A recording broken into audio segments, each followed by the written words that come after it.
ബഹ്റൈനിൽ അനധികൃത താമസക്കാരെയും നിയമവിരുദ്ധമായി ജോലി ചെയ്യുന്നവരെയും കണ്ടെത്തുന്നതിനായുള്ള പരിശോധനകൾ തുടരുന്നു.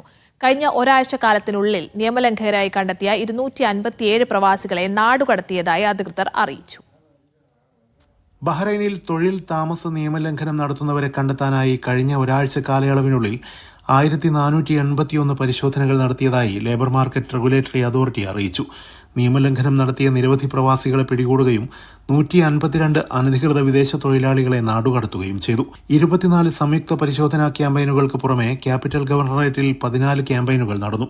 Nationality, passport and resident affairs, വാണിജ്യ വ്യവസായ മന്ത്രാലയം, Bahrain tourism and exhibition authority, വിവിധ പോലീസ് ഡയറക്ടറേറ്റുകൾ എന്നിവയുടെ സഹകരണത്തോടെയായിരുന്നു പരിശോധനകൾ. തൊഴിൽ വിപണിയുടെ സ്ഥിരതയെയും മത്സരക്ഷമതയെയും പ്രതികൂലമായി ബാധിക്കുന്നതോ രാജ്യത്തിന്റെ സാമ്പത്തികവും സാമൂഹികവുമായ സുരക്ഷയെ ദോഷകരമായി ബാധിക്കുന്നതോ ആയ നിയമലംഘനങ്ങൾ കണ്ടെത്തുന്നതിന് സർക്കാർ ഏജൻസികളുമായി സഹകരിച്ചുള്ള പരിശോധനകൾ തുടരുമെന്ന് അതോറിറ്റി അറിയിച്ചു.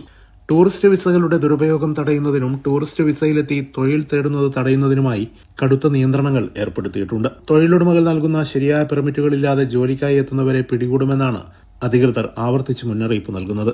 നിയമലംഘനങ്ങൾ ആവർത്തിക്കപ്പെടാതിരിക്കാൻ വിവിധ തൊഴിലിടങ്ങളിലും സ്ഥാപനങ്ങളിലും വരും ദിവസങ്ങളിൽ പരിശോധനകൾ കർശനമാക്കുമെന്നും ലേബർ മാർക്കറ്റ് റെഗുലേറ്ററി അതോറിറ്റി വ്യക്തമാക്കി. Siraj Pallikkara, media 1, Bahrain.